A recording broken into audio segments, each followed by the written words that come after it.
Most people think boundaries are crossed in obvious ways, with a major offense, with a clear insult, with an open invasion.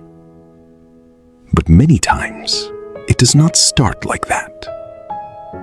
It starts with something small. So small that if you react, even you might feel like you are overdoing it. A slight interruption. A joke that makes you uncomfortable, but it was not that serious. A liberty no one asked for, but that does not look like a big deal. A comment that crosses a line, said calmly enough that calling it out could make you look intense. And that is the key. Many people do not cross your boundaries all at once. First, they test them. Not to destroy you in that moment, to measure something. They measure how much you correct, how much you swallow, how much you laugh at what you did not like, how long it takes you to name a line, and above all, how far they can go without facing any real consequence. That is what makes this dynamic so dangerous. It does not look like an attack. It looks like a small discomfort. But many times, that is where everything begins. Boundary testing almost never enters as open aggression. It enters as probing. The other person does not need to impose themselves all at once. They need information. They want to see if they can speak to you a certain way, if they can invade a little more, if they can joke about something they should not joke about, if they can ignore something you said, if they can correct you in front of others, if they can arrive late, change plans, or take new liberties, and still keep everything moving. And something important happens here. Not everyone does this in a fully conscious way, but many people do read very quickly where there is room to push. That is why tests are usually so subtle, because they are not looking for conflict. They are looking for information. They want to know if that small line they just touched stays in place, gets negotiated, gets softened, or disappears. And when they see it disappear, they learn something. They learn that with you, there is space.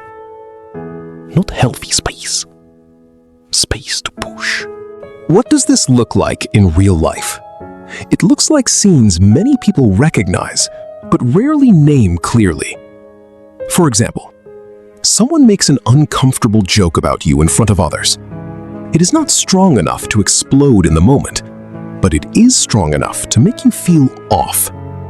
You notice it, it bothers you, but you laugh so you do not disrupt the atmosphere. And right there, without realizing it, you already gave information away. Another scene. Someone interrupts you once, then again. Then they start finishing your sentences, correcting you, redirecting your point, or replying as if their words carry more weight. It was not an open attack, but the message is already starting to form. Or this one. You say something made you uncomfortable.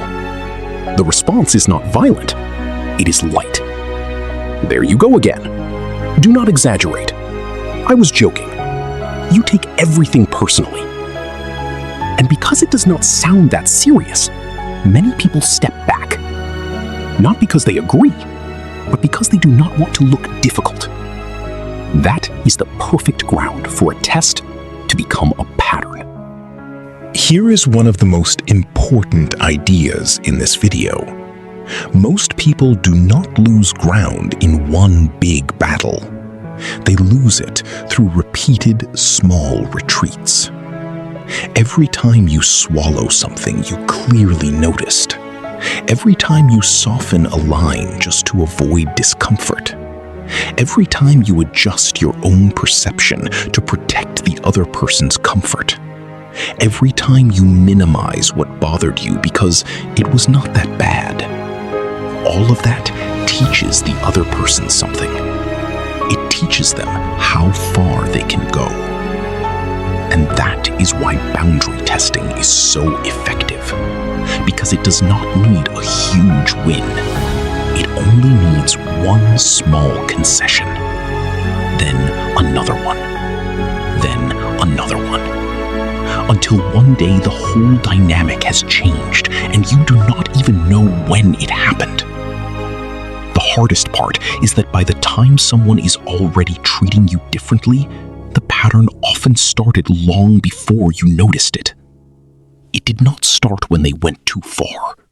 It started when they tried something small and saw they could do it. So, how do you know it was not just awkward behavior, but an actual test? There are several signs. First, the discomfort looks small, but it keeps repeating. It is not one isolated moment. It is a way of relating. Second, it always leaves you with the feeling that reacting would be too much, and because of that, you stop yourself. Third, the other person seems unusually aware of your reaction. They are not just doing something, they are watching what you do afterward. Fourth, if you do not mark the line, the next time they go a little further. Fifth, when you name the discomfort, you do not get understanding. You get minimization. And here is the most important point. A person who respects your boundaries can still make mistakes. Yes, but when they see it, they adjust. A person who is testing your boundaries works differently. They do not adjust. They measure. And if they see room, they come back. Now, something important. This is not about living defensively. It is not about seeing manipulation in everything. It is not about reacting harshly to every small thing. It is about learning to read the pattern before it becomes normal. Because many people, in order not to look intense, let the first movements pass. And later, they wonder why they are being treated worse. The answer is often at the beginning, not at the end. It is in the small line that got touched and never held, in the uncomfortable joke that became normal, in the interruption that no longer got corrected, in the new liberty that appeared without agreement and stayed there. That is why this video is not only about setting boundaries, it is about something more subtle. Detecting the moment when someone has already started testing how far they can go with you. And that changes everything. Because once you see it early, you stop reading those small things as isolated details. You start reading them as signals. And a signal seen early is worth more than a late reaction.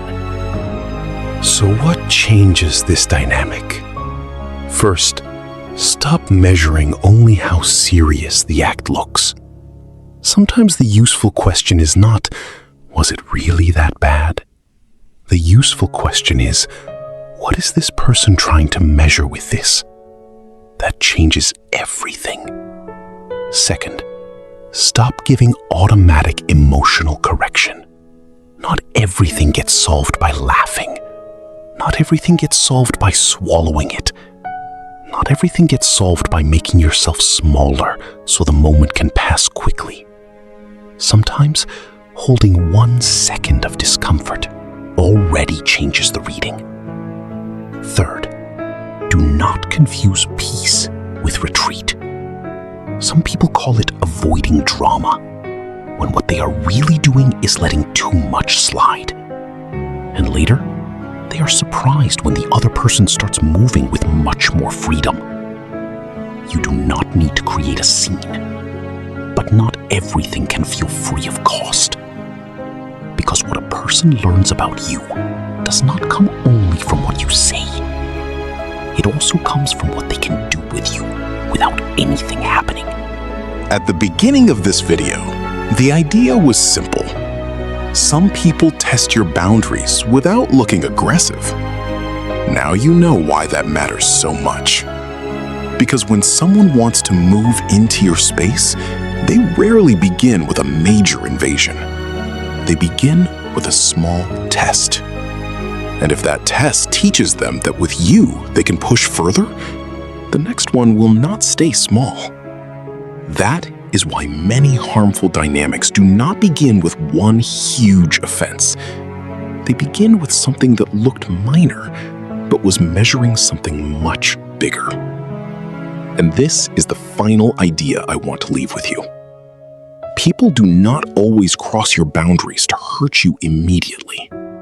Sometimes they cross them first to find out whether you really have them. And once you understand that, you start noticing much earlier the moment when someone stops relating to you with respect and starts moving around you as if they already have permission. If you want to keep learning how to detect these dynamics before it is too late, subscribe to Patterns of Power.